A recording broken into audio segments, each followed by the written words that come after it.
They were kept in like a travel lodge hotel. This individual grabbed an Amazon Fire Stick, a television set, and a cell phone, and decided to commit one of their biggest hacks through sheer cyber MacGyverism. Although he didn't have a laptop, Arian somehow connected an Amazon Fire Stick, a smartphone, a keyboard, and a mouse to the TV in the hotel room. Then he got back to hacking right under the noses of the police. This time, Arian set his sights on RockStar Games. Come on! What's the matter with you? There is no tomorrow! There is no tomorrow! There is no tomorrow! What it do, nephew? It's your Uncle Lou. And I'm coming at you with some that you know I gotta do. Now, this one is another one coming from Visual Adventure. Now, if you guys remember, the last video I did by Visual Adventure was the one with Dave Blunt's Camping Down the Cup. This one is going to be internet's worst crimes committed by kids. Now, I'm not going to waste no time. Let's get into this shit. Now, make sure you hit that like button for the algorithm, man. Uncle Lou, make sure you share the video with somebody next to you. Hit that subscription, that notification bell, so you know when your Uncle Lou dropping. We on the way to 10K in 2025. Don't that sound so well?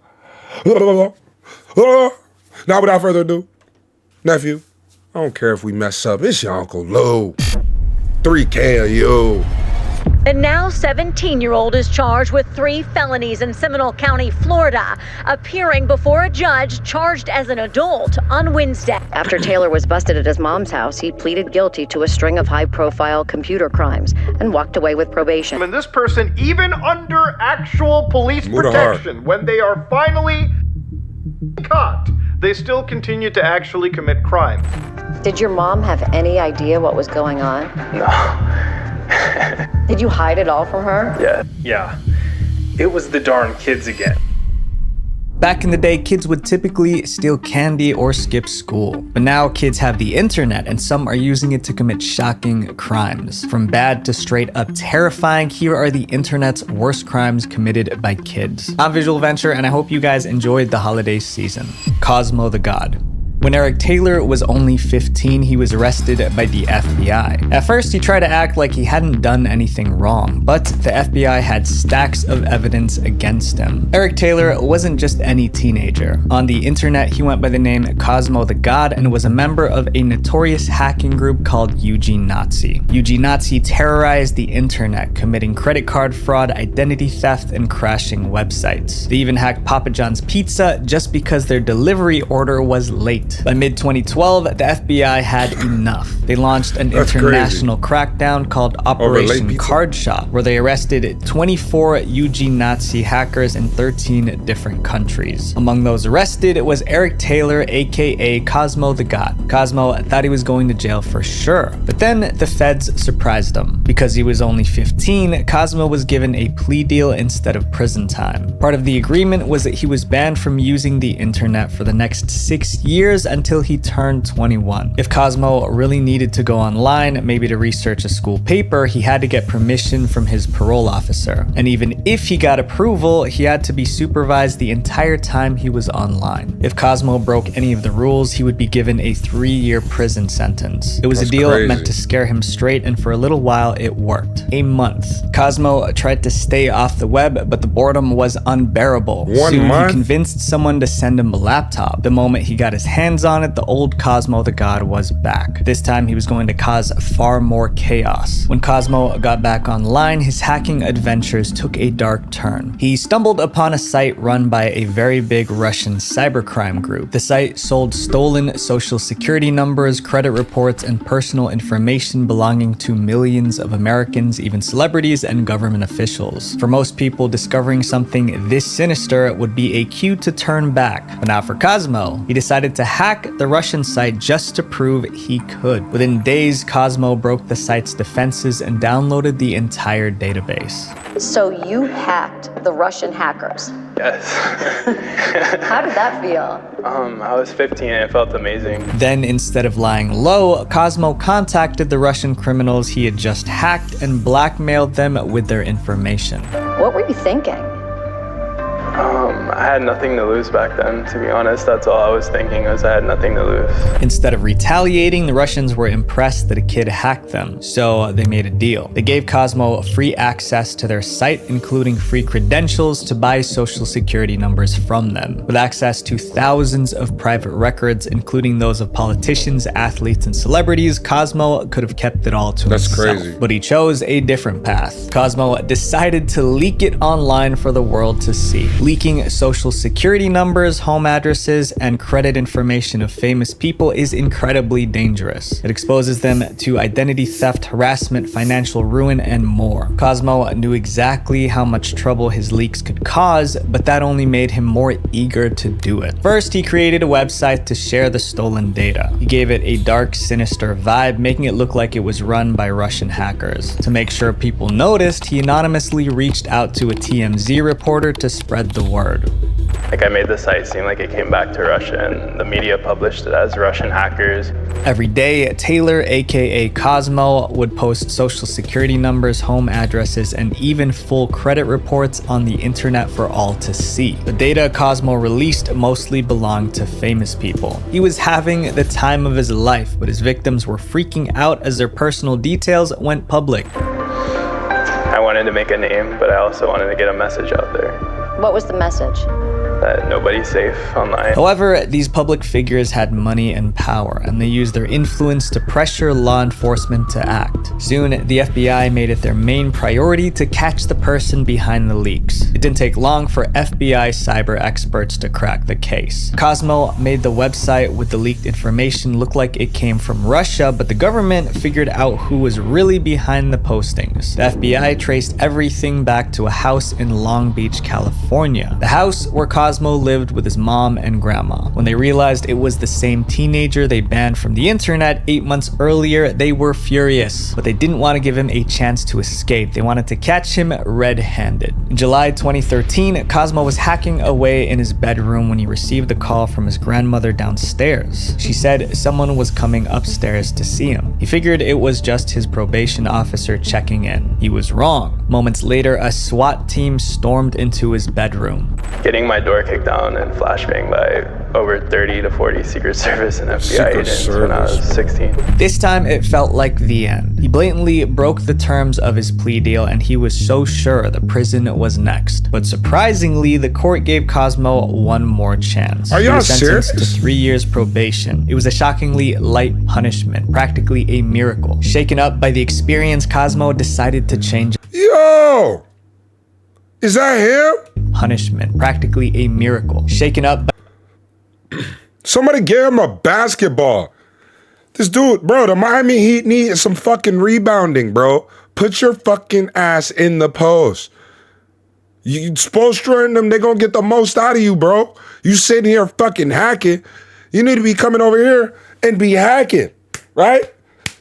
Fucking Anthony Davis, Jokic, all these fucks. You out here. What the hell? By the experience, Cosmo decided to change his life. In the years that followed, Cosmo joined a cybersecurity company. You need to be out here Taylor making is now millions. 21, and he says he's turned his life around. Today, Yo, the league would love to have you, brother. Cosmo the God helps businesses defend themselves against the very kinds of attacks he used to launch. Up next is something many kids have done before, but this guy took it to a whole new level. The teen who put hundreds in danger. On May 12th, 2023, police in Florida got I'm not gonna lie, that's the last time I'm gonna pause it. I just wanted to give another thought on that story before I go further. I'm gonna lose my mind. But the kid that's hacking and stuff like that, now that I think about it, it is good that they gave him another chance. Cause when you're young, you're not really thinking like that or whatever. And to see that he did turn his life around, hopefully he doesn't go down that dark path again, but it's good. hundreds in danger. On May 12th, 2023, police in Florida got a chilling 911 call. The caller sounded man. shaken up. He said he was about to do something really bad. Then in the background, the 911 operator heard loud popping noises. They sounded like fireworks or something worse. You are there now? Yeah, I'm inside my car. But before hanging up, the caller gave one crucial piece of information: his location. Within minutes, 30 armed officers were on their way. They expected chaos, maybe even a violent showdown. But when they arrived, everything was calm. No one was in danger, no one was hurt. The cops felt like fools. After talking to a few people in the neighborhood, they realized what happened. The 911 call was a prank, a fake emergency. The officers went back to the station hoping this would be a one-time thing, but it wasn't. The same person called 911 again and again, each time with a different voice, a different number, and a different story. But every time police rushed to the scene, they realized no one was in danger. In some cases, the 911 caller sent police to people's homes. The cops would break through the doors, scaring those who lived there. Soon, the police were desperate to find the caller. They thought it was an adult, someone with a grudge against the police, or an ex-con who wanted to waste law enforcement resources. Little did they know, the caller they were hunting was just a teenager. The person behind these fake emergency calls was a 16-year-old named Alan Winston Fillion from Lancaster, California. Most kids his age were playing video games or hanging out with friends. But Fillion had a dark hobby: swatting. It's called swatting, a fake call to 911 claiming it brings out a large response from law enforcement. They call it swatting because SWAT teams are sent to deal with the emergency. The problem with swatting is that innocent people can get hurt in the chaos. Alan Winston Fillion made his first swatting call in August 2022. He used text-to-speech software to disguise his voice and caller ID spoofing to hide his location. When police fell for it the first time, Fillion felt a rush of excitement. He realized he could outsmart the system. They want to see armed officers. They want to see bomb dogs, helicopters. That's all part of the fun they see in this. And soon, Alan started swatting bigger targets: schools, churches, and military bases. He even sent SWAT teams to the homes of FBI agents and U.S. senators.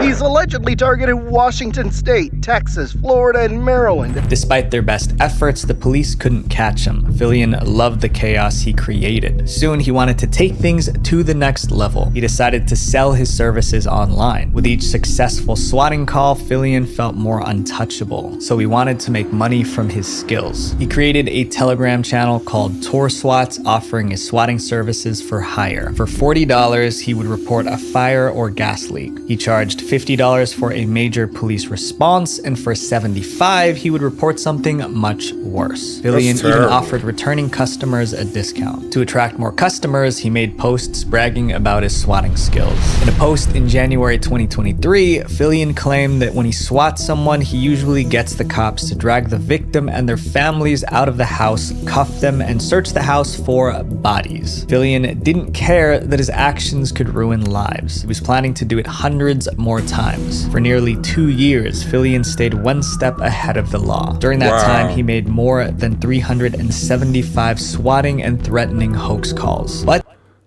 375? Why? What are you gaining from that?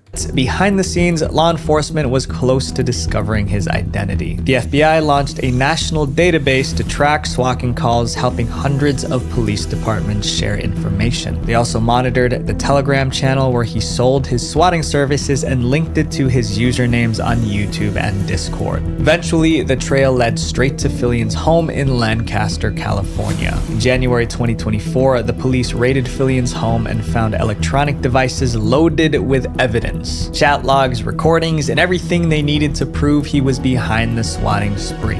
He may be one of the most active and dangerous swatting suspects, in fact, in U.S. history. The 17-year-old is accused in hundreds of so-called swatting cases across the country. Fillion was arrested and sent back to Florida. In court, he pleaded guilty to the charges against him. The now 17-year-old is charged with 3 felonies in Seminole County, Florida, appearing before a judge charged as an adult on Wednesday. Each charge against them carried a maximum sentence of 5 years. If convicted, Fillion could spend decades behind bars. Our next case is very different. This criminal wasn't just causing trouble for fun. He was in it purely for the money.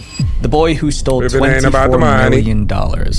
Ellis Pinsky was just a teenager when people started calling him Baby Al Capone. You've probably heard of the real Al Capone, who was a ruthless gangster who ran a massive criminal empire back in the 1920s. The question is, what did this kid do to be compared to someone so dangerous? The crime that put Ellis Pinsky on the map happened in 2018 when he was just in 10th grade. What's crazy is the whole thing wasn't even his idea. It all started when 15-year-old Ellis got a job offer from someone named Harry. But this wasn't some ordinary job, it was illegal. Harry wanted Ellis to lead a team of hackers in pulling off a massive heist. The plan was to hack someone's phone and steal millions of dollars in cryptocurrency. To pull it off, they would use a technique called SIM swapping. SIM swapping happens when hackers trick a phone company into transferring someone's phone number to the hacker's own SIM card. The SIM swap allows hackers to intercept all calls, texts, and verification codes sent to that number. With that, they could break into the victim's accounts and steal their money. But SIM swapping is a federal crime in the US, and if they got caught, they would face years behind bars. The thought of jail would scare up most teenagers, but instead of walking away from this job, Ellis said yes. The plan began as soon as Ellis joined. The target was no ordinary person. His name was Michael Turpin, a multimillionaire known as the godfather of crypto. Turpin launched the world's first crypto investment firm, wrote a book teaching people how to get rich with Bitcoin, and reportedly had over $100 million in his crypto wallets. In summary, Turpin was one of the most powerful men in crypto, and they were going to rob him. Ellis led the attack. First, the hackers bribed an AT&T employee to swap Turpin's SIM cards and settings. Once they had control of the phone number, Ellis then reset passwords and accessed Turpin's email accounts. Ellis scanned Turpin's emails and found a file named Passwords. When he opened the file, he discovered a whole list of private keys for wallets owned and controlled by Turpin. With just a few clicks, Ellis transferred about $24 million in crypto out of those wallets. Like, dude was just greedy beyond belief, just like trying to leave nothing.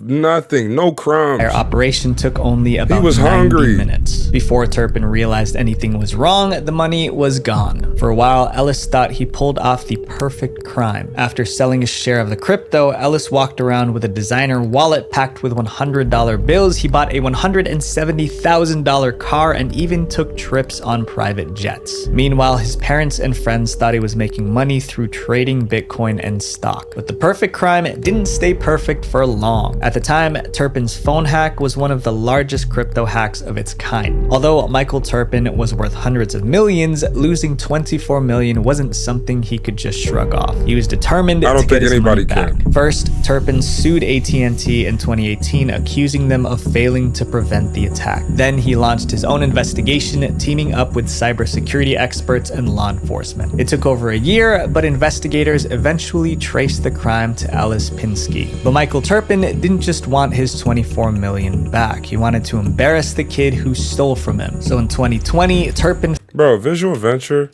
looks like million back. He wanted to.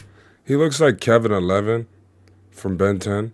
If not Kevin 11, he looks like dang, what was it? Like was it Aqualad from fucking Teen Titans? Or whoever was Starfire, who Robin was jealous because he was with Starfire. That's embarrassed the kid who stole from him. So in 2020, Turpin filed a lawsuit against Ellis, revealing his name to the world. The lawsuit accused Ellis of masterminding the attack and described him as an evil computer genius. Ellis's life unraveled as the case went public. Suddenly, he was front page news, the 15-year-old who stole $24 million in cryptocurrency. The case went to court and Turpin demanded his money back. But he wasn't going to get it because Ellis claimed that he already spent most of the cash. Ellis found himself a good lawyer, pleaded guilty to embezzlement, and returned 562 bitcoins, the Patek watch, and just under $100,000 in cash. Because Ellis was a minor at the time of the theft, the court went easy on him. In 2022, the court ordered Ellis to pay Turpin $22 million to settle the case, no matter how long it takes him to raise the money. Ellis went on to study computer science in college and is still on the hook to pay the $22 million. The next internet crime was equally disturbing and genius, and the kid behind it is now considered a legend. The boy who shut down the internet.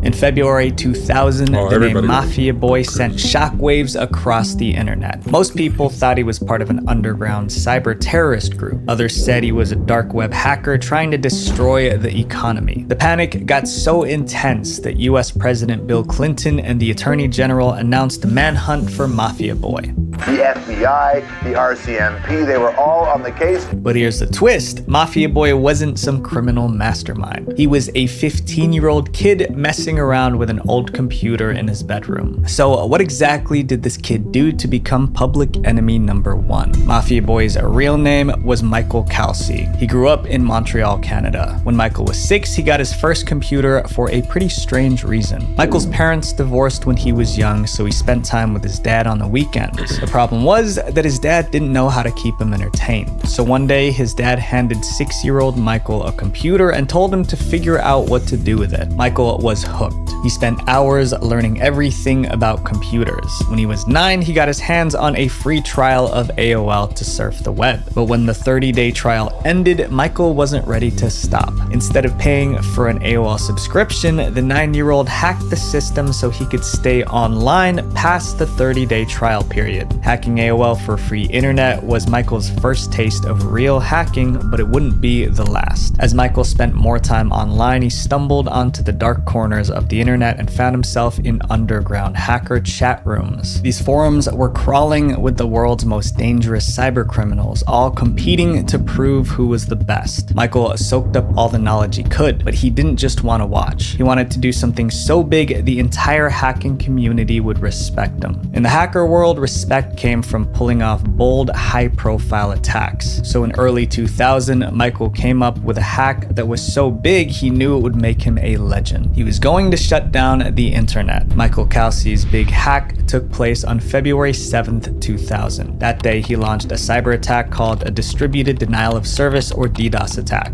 You can bombard a website with fake requests, and essentially those fake requests will overwhelm the website. Yo, pause. I know y'all gonna say something, nephew, but like, this dude, why is he hacking? He could have went straight into modeling, bro.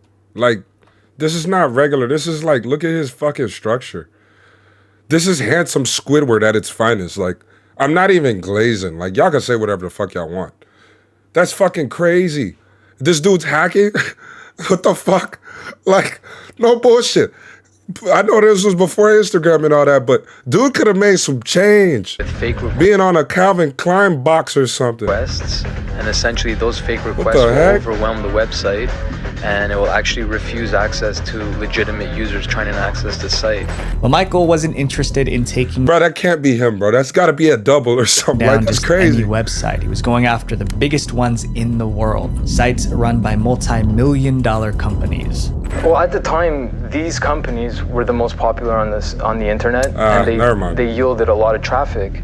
So if you really want to run a test and see how effective it is, you have to pick some of the big companies. Michael's first target was Yahoo. At the time, Yahoo was the biggest search engine in the world, kind of like the Google of that era. Michael used a network of hacked computers to send an avalanche of data to Yahoo's servers. Within moments, the site crashed. Panic spread among Yahoo's team as they scrambled to figure out what was happening. Millions of people who were browsing the web with Yahoo suddenly couldn't access the site. But Michael wasn't finished. He wanted this stunt to be even more impressive. Over the next couple of days, he unleashed DDoS attacks on other internet giants, including Amazon, eBay, CNN, and Dell. One by one, these massive websites crashed. Every day this week, major websites have been outmaneuvered and outmuscled by someone who wanted to take them down. In the chaos, businesses lost millions of dollars and the US stock market began to fall apart. Mafia Boy's hacking spree reportedly caused $1.7 billion in financial damage. Billion. Where I basically brought e-commerce to a halt, and I took out some of the biggest companies in the world. While experts raced to uncover who was behind these attacks, Michael sat in his room watching news reports about the havoc he caused. He was thrilled. It was more, were you just showing off to go look what I can do?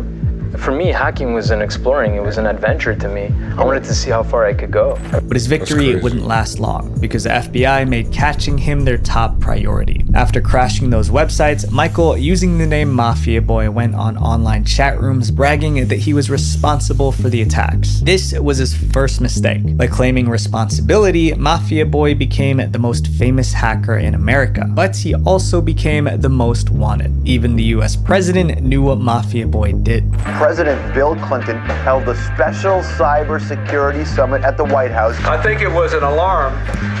I don't think it was Pearl Harbor. The best detectives from the FBI and other agencies were on the case. They needed to uncover Mafia Boy's true identity. Law enforcement followed a trail of clues tracing the attacks to a network of hacked computers in a university. Eventually, those clues led straight to Michael's home in Montreal. About 3 months after the hack, police showed up at his front door. Investigators of Montreal arrested Mafia Boy and conducted a search of his residence. No one was shocked that Mafia Boy got caught, but they were stunned when they found out who he was. How could a 15-year-old beat America's biggest tech companies? Turned out to be this guy, a 15-year-old kid from Montreal who called himself Mafia Boy. In court, Michael was charged with more than 50 crimes. He confessed to everything. His main defense was that he never meant to cause so much damage. In September 2001, Michael was sentenced to 8 months in a youth detention center and a year of probation. He was also banned from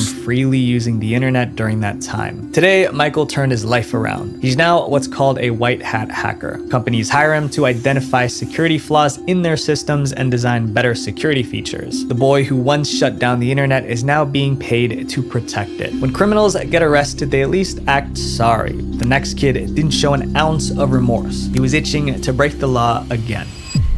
The boy who hacked GTA 6. Whoa. Arian Kurtaj was the last person you would expect to turn criminal. I know this. He had autism and ADHD, which made his school and social life a constant struggle. His doctor once said Arian operated at the level of 1% of his peers. But Arian had a secret weapon, an incredible ability to understand computers. By age 14, he could crack passwords, bypass security, and hack like a pro. Then he did one thing that took him from computer prodigy to criminal. He joined a hacking gang. FBI San Francisco says a hacking group called Lapsus came on the scene in January 2022 and has been stealing companies' data, threatening to leak it unless the company pays a ransom in Bitcoin. The gang was called Lapsus, and they had one goal: hack big companies, steal their data, and demand ransom. And they went after the world's biggest companies. Lapsus, throughout its actual involvement, some of these hackers were involved with hacking Uber, Nvidia, and the amount of damages they ended up causing was around 10 million US dollars. With Arian on board, Lapsus became bolder than ever. But although Arian was a great hacker, he was bad at covering his tracks. Soon, law enforcement linked Lapsus's hacks to Arian Kurtaj's IP address. In January 2022, police raided his home and arrested him. It seemed like the end of the road for Arian. But in reality, his story was just beginning. Arian wasn't locked up for long. Within days, he was released on bail while police built their case. Most people on bail would have tried to stay out of trouble, but Arian wasn't like most people. As soon as he walked out, he went back to hacking with Lapsus. This time, their target was Nvidia, the multi-billion-dollar company that produced computer chips. Arian dove into the operation, eager to prove himself. But not everyone was happy to see him back in action. Arian's fellow hackers couldn't stand him. They thought he was arrogant and rude, always acting like he was smarter than everyone else. His rivals were waiting for the perfect moment to take him down. Now they saw their chance. Normally hackers don't snitch on each other, but Arian was an exception. Rival hackers doxed Arian, posting his and his family's contact details online. They even posted pictures and videos of him on social media. Being doxed put Arian in danger.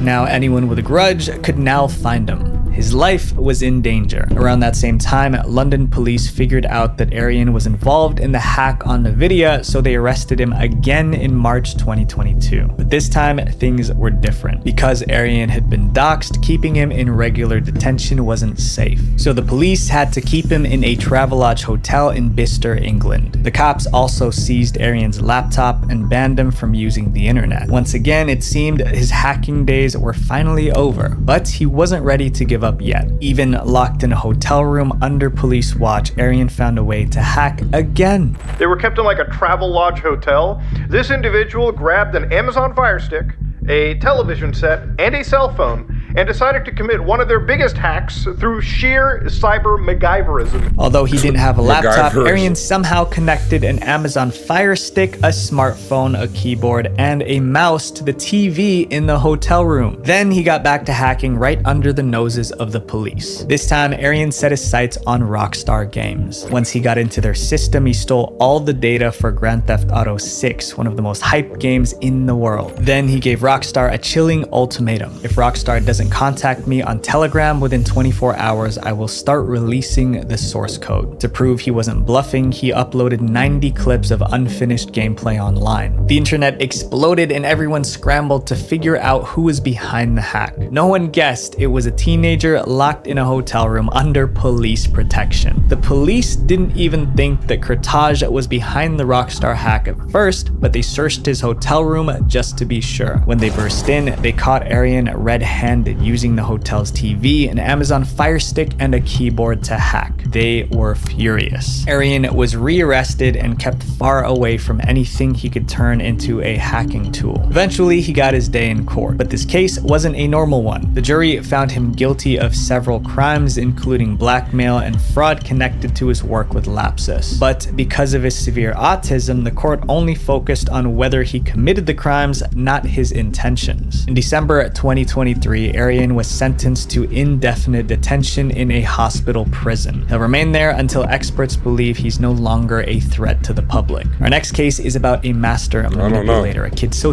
Dude, I don't get how, like, hackers are very intelligent, you know what I'm saying? I know they'll probably be like, oh, it's not that hard, I've been doing it since I was 2, but it's like, dude, all he had was a Fire Stick, what they say, like a keyboard and a remote, like, come on. Smart, he convinced adults to do exactly what he wanted. The CIA hack. If you Google the name Kane Gamble, you'll see him described as a cyber terrorist and hacker. But Kane wasn't your typical hacker. He didn't spend hours writing code or cracking into firewalls. His real weapon was something much simpler: his voice. Kane was a genius at something called social engineering. Social engineering is about tricking people into giving away sensitive information like passwords or security codes without them even realizing it. But hackers can be very socially smart. They can call up a company and convince the company to give them details they normally wouldn't do. Instead of hacking into computers, social engineering is about hacking people. Kane knew a security system is only as secure as the humans running it, and humans can be fooled. But how exactly did a teenager like Kane use social engineering to become one of the world's most notorious criminals? Kane Gamble grew up in a small town in England. He was incredibly intelligent. He also had autism, which reportedly made it harder for him to understand right from wrong. Kane had a very black and white view of the world, seeing it more as a video game with goodies and baddies. Around 2015, when he was about 15, Kane started a hacking group called Crackers with Attitude, or CWA. They weren't hacking for money or fame. They wanted to fight what they considered injustice in the world. One of their first targets was one of the most powerful men in America, the director of the CIA. Hacking the director of the CIA started with a simple phone call. Kane knew John Brennan, the director of the CIA, had an AOL email account, so he picked up the phone and called AOL's customer support. Pretending to be Brennan, Kane said something like, "Hi, I'm John Brennan. I'm locked out of my account. I think I've forgotten my password." The customer service rep, eager to help, asked Kane a few questions to confirm his identity. But Kane was ready for this. He knew enough about Brennan to answer every question without hesitation. Now there's a wealth of data online, so they got a lot of data about the CIA director online. In just a few minutes, the rep reset the password and handed it over to Kane. This teenager now had access to everything: the CIA director's emails, iCloud, and even secret government documents. It was this combination of actually getting on the phone and calling and pretending that was actually kind of the game changer for them, not necessarily the hardcore hacking. But stealing the information wasn't enough for Kane. He wanted to rub it in. He called the CIA director directly, laughing and bragging about how he hacked him. Then to make matters worse, he leaked some of Brennan's private emails and documents online for the world to see. With that move, Kane made an enemy of one of the most powerful men in the world. But Kane's hacking spree didn't end with the CIA boss. He went after more high-profile targets. Campbell targeted the FBI too. He tried to hack the agency's portal and its deputy director, Mark Giuliano, as well as a special agent called Amy Hess. Kane even hacked FBI systems and leaked details of 20,000 FBI employees online, putting them in danger. That he knew he was putting lives at risk. He talked about that online after releasing an FBI staff list and describing it as the biggest hack ever.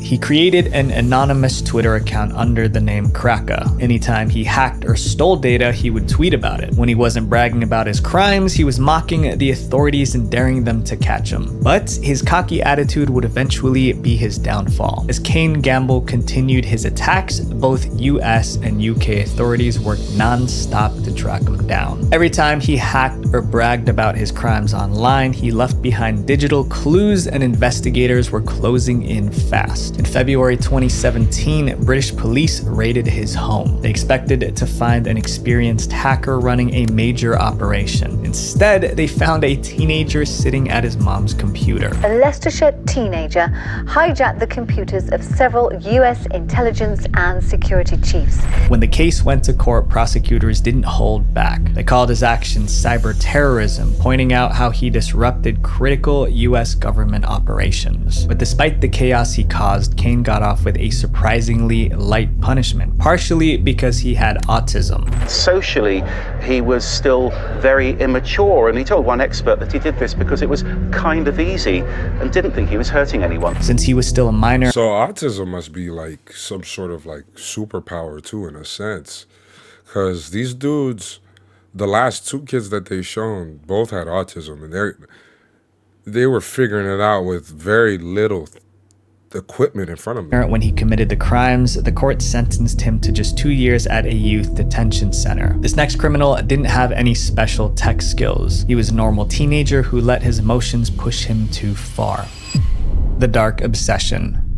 Eric Rowan Justin was barely 18 when he found himself on the wrong side of the law. And he's on the list because his obsession started before the age of 18. Eric wasn't a scammer or hacker. His journey into crime began with something harmless, scrolling on TikTok. In early 2020, Eric was watching videos on TikTok when he stumbled upon Ava Majuri's page. This teen soared to fame lip-syncing and dancing on TikTok. Her upbeat message, hey, I love you.